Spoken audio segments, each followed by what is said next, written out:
Listo, chicos. Bueno, pues antes que nada, muchas gracias, buenas noches. Buenas noches. Y bueno, antes que nada, platíquenme con quién tengo el gusto. Comenzando con... Josefina Hidalgo Soto. Fernando Morales Hidalgo. Y Joel Benjamín Morales Hidalgo. Muchas gracias. Una preguntota. Estamos trabajando el tema que es biodiversidad cultural de Villa Santiago Chazumba. Y pues vamos a realizar una pequeña entrevista para conocer un poco de su experiencia y de sus saberes. Y pues bueno, la primera pregunta que quizás ya conocen, porque de hecho ya en otros momentos platicando, ¿de Chazumba o chazumbeños? Chazumbeños. Chazumbeña. Sí, yo aún sigo con esa duda existencial.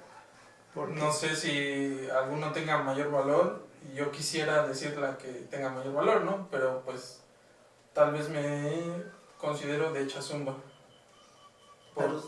Porque pues siento que aquí nací, pertenezco y le debo a Chazumba. Okay. ¿Y ustedes por qué tan seguros de decir chazumbeños? Pues siento yo que el término chazumbeños es más como que de las personas que nacieron y crecieron y vivieron aquí la mayor parte de su vida. Y el decir, pues soy de Chazumba es como, no sé, alguien que tiene menos tiempo o recién llegó o así. ¿Pero usted? Pues yo, bueno, la verdad es que yo no nací en Chazumba. Mi padre nació aquí, el profesor Eloy Hidalgo Toscano. Mi mamá es del Estado de México, pero será ese amor que te transmiten el que te hace desear estar más en un lugar o echar ciertas raíces, ¿no? En cuanto a familia, y pues siento que están muy involucrados los sentimientos, ¿no? Porque si bien sí convivíamos con la familia de mi mamá en el Estado de México, pero veníamos más hacia acá y es esa convivencia, es ese vivir el que te hace añorar más el lugar. Pero en mi caso, el destino quiso que me casara aquí y viviera yo aquí, y aquí pues tenemos el negocio.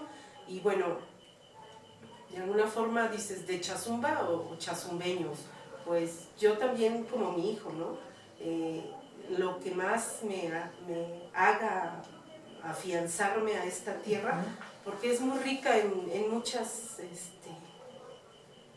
pues tradiciones, en cultura, en música, y bueno.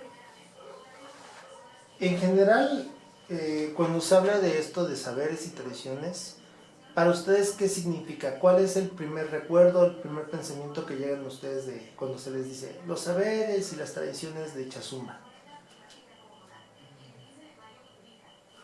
¿Quién quiera? ¿Quién quiera? Pues tanto en la escuela o en la vida cotidiana, cuando se empieza a hablar sobre ese tema, por lo menos a mí se me viene a la mente mis abuelitas, o mi abuelita que está aquí, ¿no? Está más presente o está viviendo aquí. Y en segundo término creo que sería familia, porque en general pues toda la familia tiene algún punto, alguna vivencia o algo que contar sobre la tradición o la cultura, ¿no? Y pues en tercer término yo lo aplicaría, lo diría como la historia chazumbeña, de que pues se forjó un pueblo a través de esos saberes, esas tradiciones y ha sobrevivido o existido gracias a eso, pues. ¿Para ti? Pues siento que eso de tradiciones me remonta más a cuando yo era chiquito, porque pues veía, por ejemplo, mi abuelita Lucila cómo hacía las ceras. Siento que esa es una tradición muy bonita. Y saberes igual, porque ella nos enseñó muchas cosas, pedirle permiso al cerdo, cosas así. Y siento que eso me remonta más a mi niñez.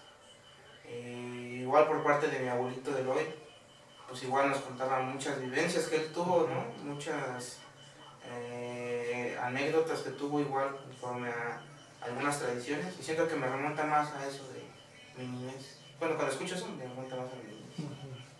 Bueno, usted. Sí, pues yo coincido con ellos porque, como te vuelvo a repetir, yo no nací aquí, pero desde chiquitos veníamos, ¿no? Y entonces es todo ese conjunto de esas vivencias y esos recuerdos que, pues, que te hacen valorarlo y el sentirte, pues, orgullosa, ¿no? De esta tierra, porque en otros lugares, pues, habrá otras cosas diferentes, ¿no? Y que los identifican, pero sí, yo recuerdo muchas cosas con mis abuelos, con esta gran familia que somos, porque se puede decir que Chazumba es una familia gigante, ¿no? Porque por donde le vayas viendo y buscando que ya este apellido con el de acá es con el de allá y resulta que somos primos en 5º grado, pero pues venimos siendo eso, ¿no? Una gran familia. Entonces, pues es eso, ¿no?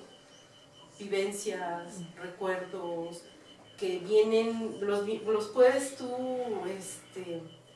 traducir también en que lo que comías, lo que se hacía, hasta los olores, ¿sí? O sea, tú pasas por un patio, hay una barda, ¿no? Pero no lo ves, pero te llega el aroma a cácalo, a la flor del cácalo. Entonces, no, la flor del cacalozúchil, ¿no? Que hay blanca, amarilla, rosada. Entonces, hueles y luego identificas, ¿no? O cuando están haciendo mole, igual, y dices, te llega el aroma, están haciendo mole. Y sí, dices, pues es que viene la fecha de Todos Santos, o la fecha de la fiesta, ¿no? Del pueblo, que aquí se acostumbra a hacer eso, ¿no? El mole. O los tamales de frijol, o aquí en Chazumba, que desde hace muchísimos años, no sé decirte, a lo mejor 100, producen el pan de canela, entonces empiezas a oler y entonces todo eso es vivencia, todo eso es recuerdo, todo eso es una identidad de alguna forma, ¿no? ¿Por qué? Porque vas, por ejemplo, a Tehuacán y dices, por algo sale, ¿y usted de dónde viene? De Chazumba. Del pan de canela, ¿no? Entonces, se siente bonito. Para ustedes, chicos, si yo les pregunto, porque es muy importante esta parte de la actividad sensorial, de los sabores, de los colores. Chazumba con un platillo. Que ustedes digan, o sea, tu madre ya puso aquí en tela el pan, que es una de las constantes. Pero para ustedes... Hijo, platillo.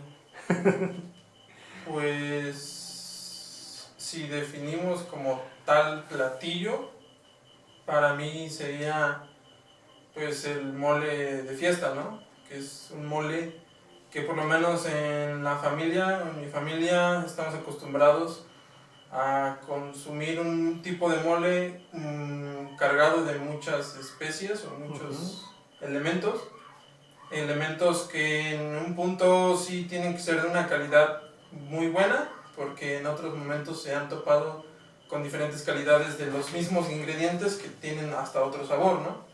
Entonces, por lo menos de mi lado es eso, ¿no?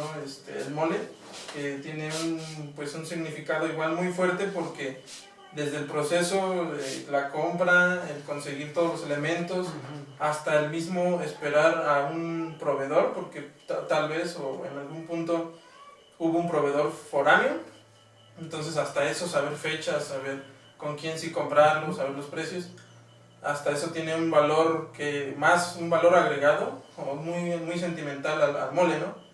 Y en la descripción de ese platillo sería el mole con una carne específica que en algunas veces mayormente es borrego, o si no un chivo.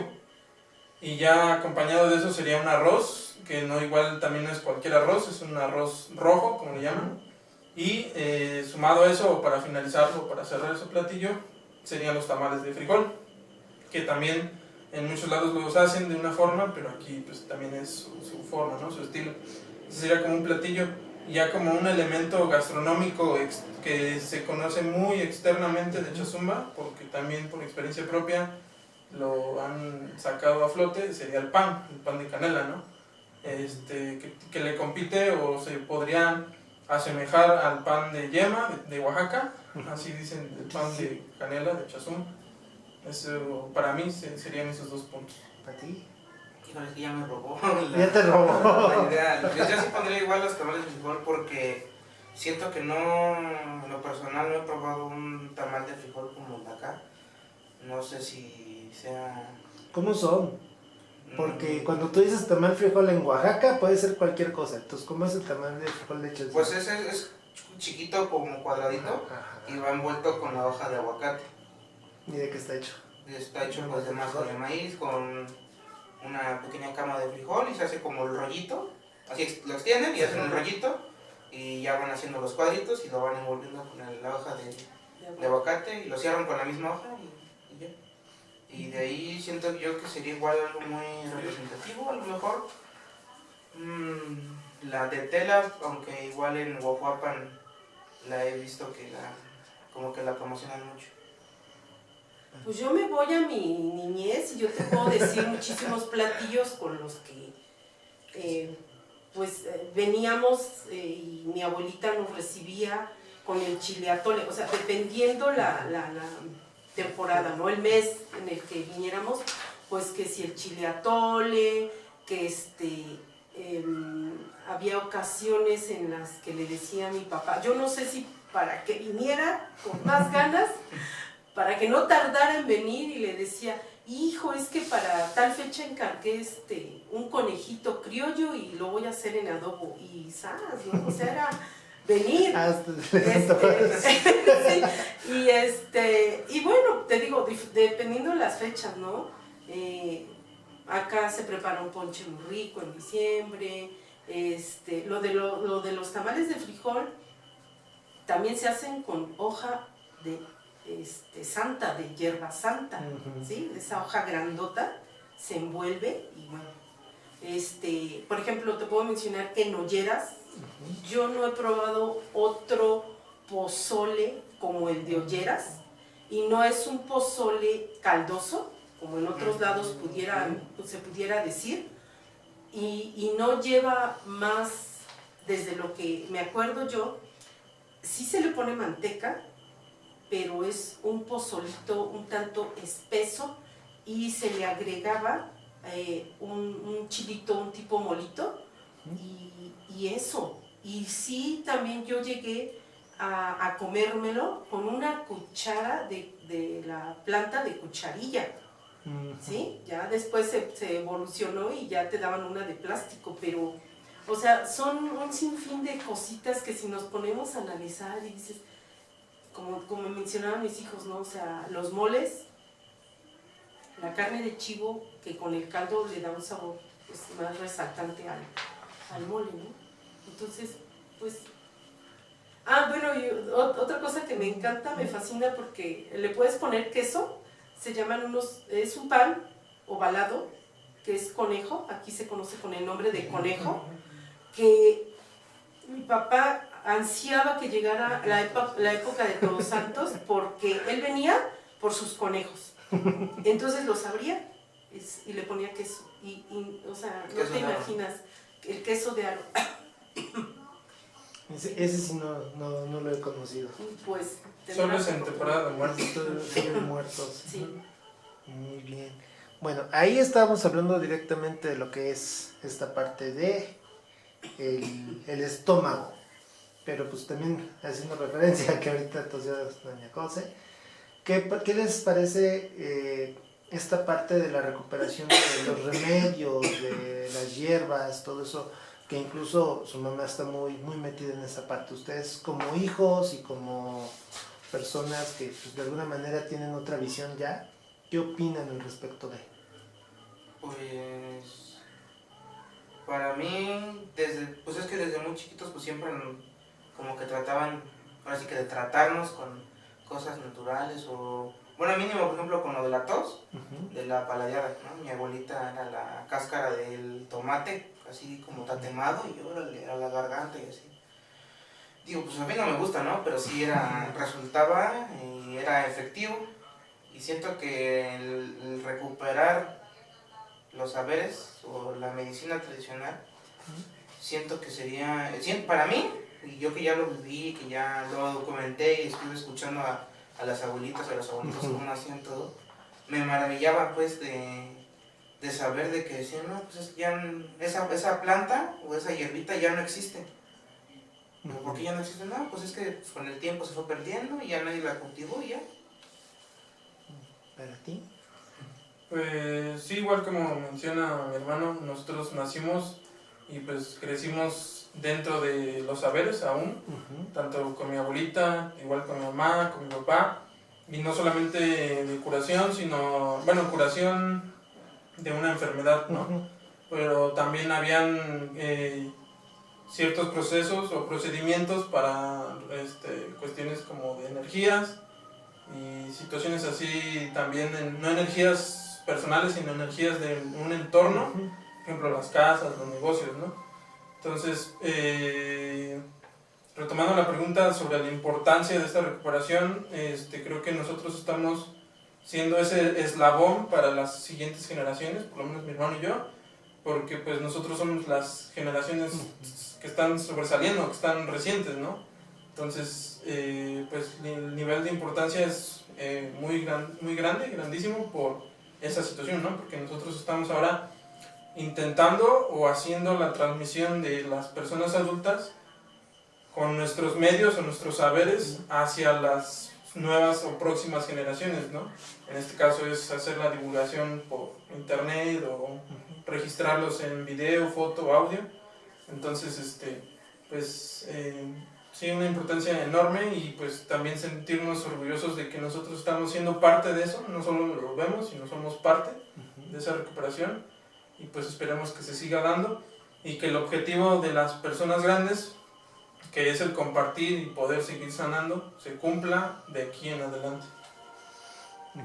Pues yo, ¿qué te puedo decir? Mira, con orgullo te digo que mi abuelita, la mamá de mi papá, que ya en gloria de Dios están los dos, ella preparaba un aguardiente de hierbas, así le llamaba ella. Pero no era un aguardientito así como que sencillito de decir, pues llevaba ruda, llevaba, no sé, albahaca. O sea, no eran 2, 3, 5 hierbas, eran 50 hierbas. Que iba ruda, pirul, albahaca, romero, hierbabuena, manzanilla. O sea, imagínate, ahorita yo nada más te he mencionado 6, 7, ¿no? Que mirto, que chepito, que, bueno, una cantidad que yo cuando tuve la fortuna de ver cómo lo preparaba, o sea, me quedé, yo dije, ¿y ahora?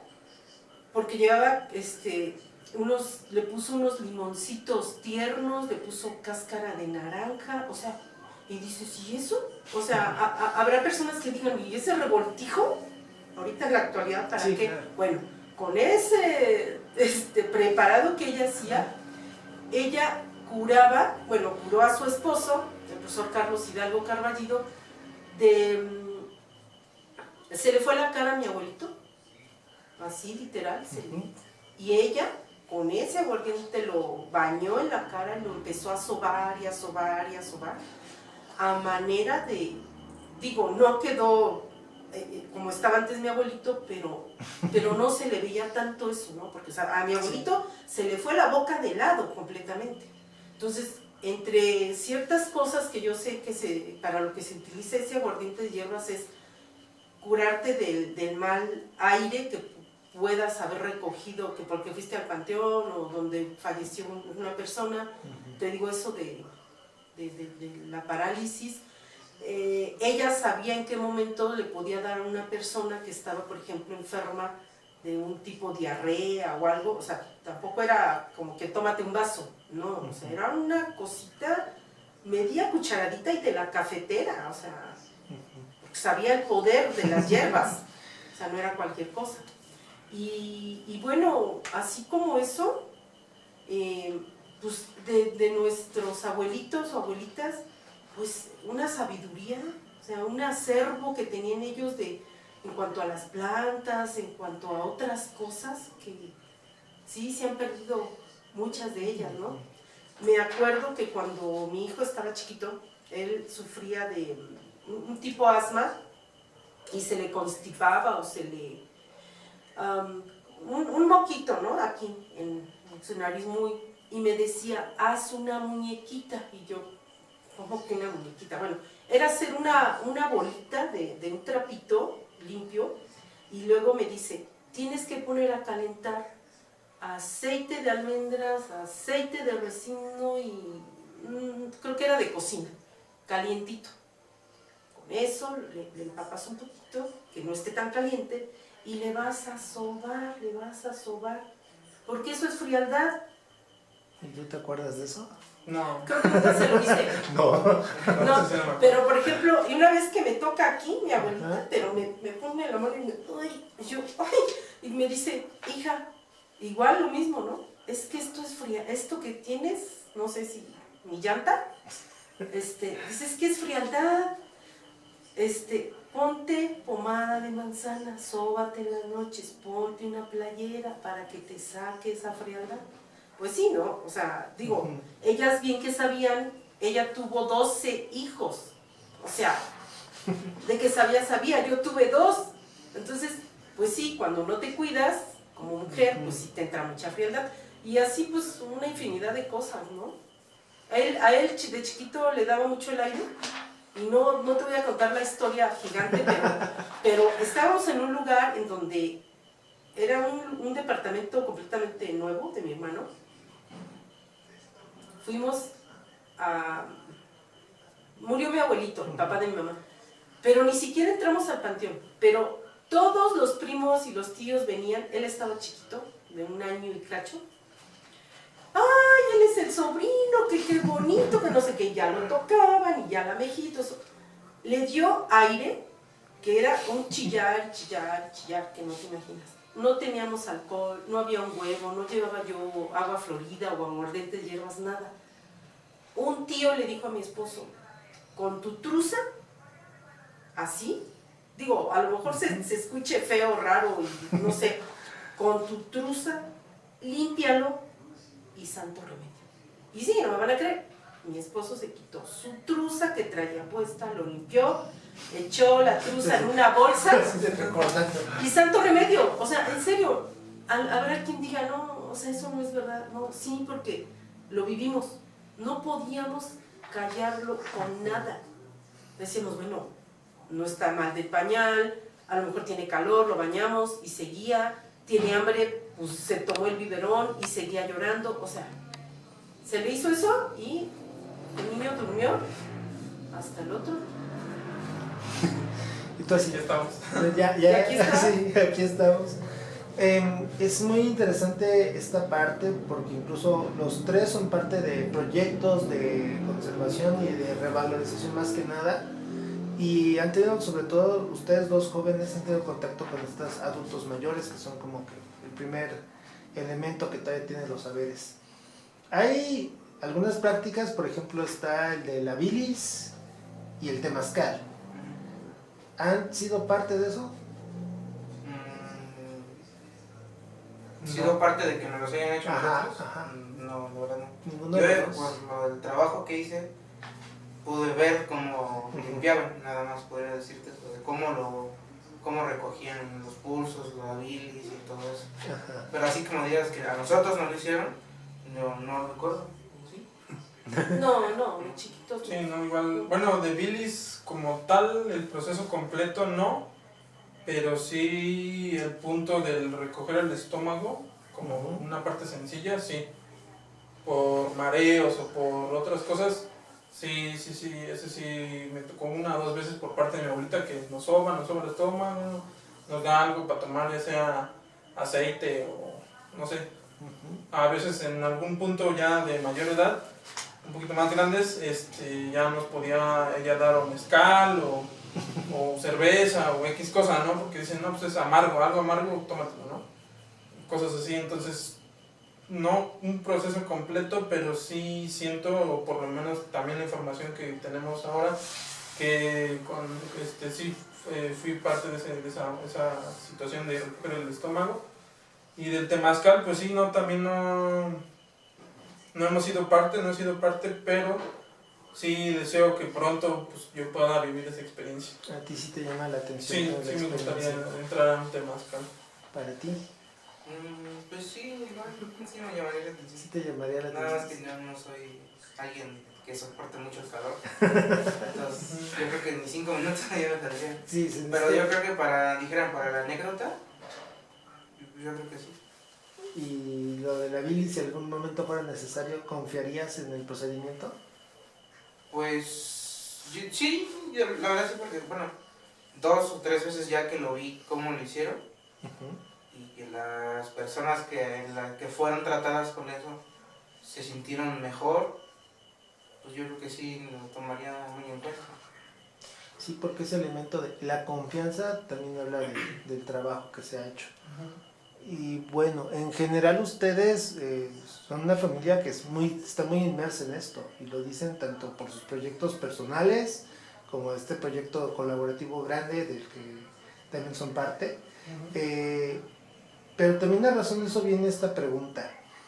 Una cosa es la captación de los saberes, obtener los saberes, poderlos documentar, pero de ahí, ¿qué se puede hacer con ellos? ¿Cómo pasamos al elemento de la difusión realmente? Pues bueno, yo no me considero curandera, no practico, no lo hago, pero en una ocasión una de mis sobrinas se sentía muy, muy mal y pues yo dije, bueno, pasar un huevito con hierba de pirul y un poquito de aguardiente, pues siento que no la voy a dañar de ninguna forma, al contrario, ¿no? Entonces se lo hice a mi sobrina, bueno, a 2, y sí, mi hermana me dice, no, manita, es que no sabes el bien que le hizo, ¿no? Entonces, pues yo de esa parte digo, pues me siento satisfecha porque ayudé un poquito, ¿no? Entonces yo siento que ¿sabes cómo hacerlo? O más o menos has visto porque te lo han hecho, o sea, a mí sí me han limpiado de aire, me atrevo a decir la palabra de calibrar el pulso porque el tío Benito dice que tenemos 2 pulsos y luego que debe de estar en un X número, o sea, yo lo traía abajo y ya lo calibró al 36 o algo así, 36, ¿no? Entonces, ellos saben, pues porque han curado a muchísimas personas, ¿no? Y entonces, bueno, digo, tratar de lo que yo sepa, transmitirlo y de alguna forma, no, a lo mejor no al 100%, pero dices, pues ojalá y en un 70% ellos lo puedan practicar y que sepan, ¿no? Cómo se hace. ¿Y para ustedes, chicos? Pues yo siento que el primer paso uno de los principales pasos para que esto siga, y se siga transmitiendo y se siga moviendo, es precisamente el evento que hubo. Porque así va sembrando una semillita de decir, bueno, a lo mejor vieron fotos y dicen, ay, ¿por qué no fui? ¿No?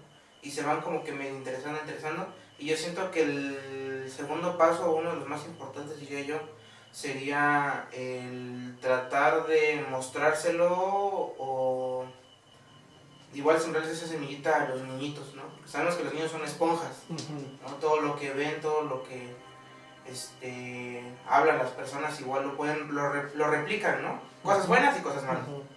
Pero siento yo que eso sería una buena estrategia, precisamente para que en dado momento de que lleguen a la secundaria, a la prepa y a la universidad, sigan trayendo ese conocimiento y que no lo olviden, ¿no? Que es lo que siento que será lo más importante.